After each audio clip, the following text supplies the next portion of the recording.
What's up everybody, welcome back to Cilinix Crypto. Good morning and welcome to your daily Luna Classic update. And it's going to be a bullish one. We just had a bullish breakout and Luna Classic is still looking fairly strong.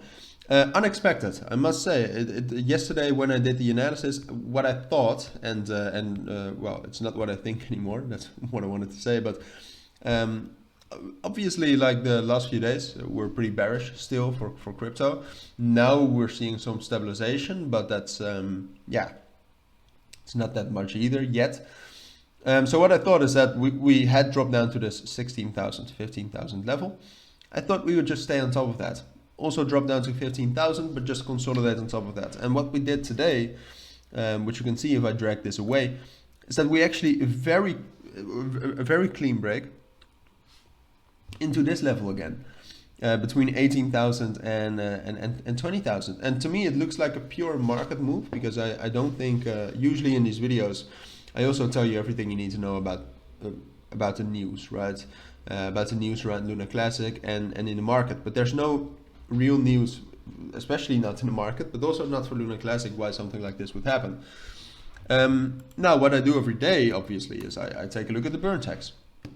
Burn tax is doing quite well, so I mean that could be well, this is a reason for why you would expect a more bullish Luna Classic. All right, because if the demand stays the same, the supply is now it is dropping. It's not dropping by that much. Like if we see it in a percentage of the total supply, it's definitely not that much, but it is dropping. So if the demand stays the same, we should at least also in price kind of stay the same. So the idea I kind of wanted to talk about. So I think that's why we're bullish, all right? And this volume, why it's now higher is, well, for one big reason, I think. And that is that after the entire collapse of FTX and problems at other centralized crypto platforms, if you want to call them that, is that a lot of people are moving off or are moving on-chain and are moving off of the centralized solutions we have.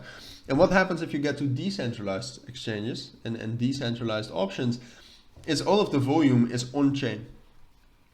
And this burn tax is only on-chain Luna Classic, all right? So if you send Luna Classic or transact it on an exchange, usually what they do is they do it off-chain. So they just delegate a certain amount of Luna Classic to a different person who sold it to another person on that exchange. No need to use the blockchain for that.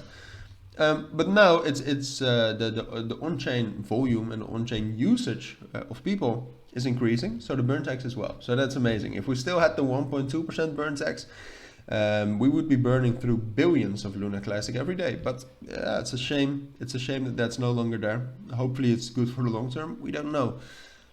So the theory I wanted to talk about in this video, right now it looks very clear. Or not very clear. I mean, it's like we just broke above 18,000. There's this resistance at 19,000. If we can break above that, or if we can alternatively stay on top of 18,000 for the next like 12 hours, next 3 candles, then I think we're also getting up to this 20,000, 20,500 level. And I don't think we'll break that unless we get some sort of a great proposal or a rumor of a listing. I don't think we'll break that. It's too strong technically.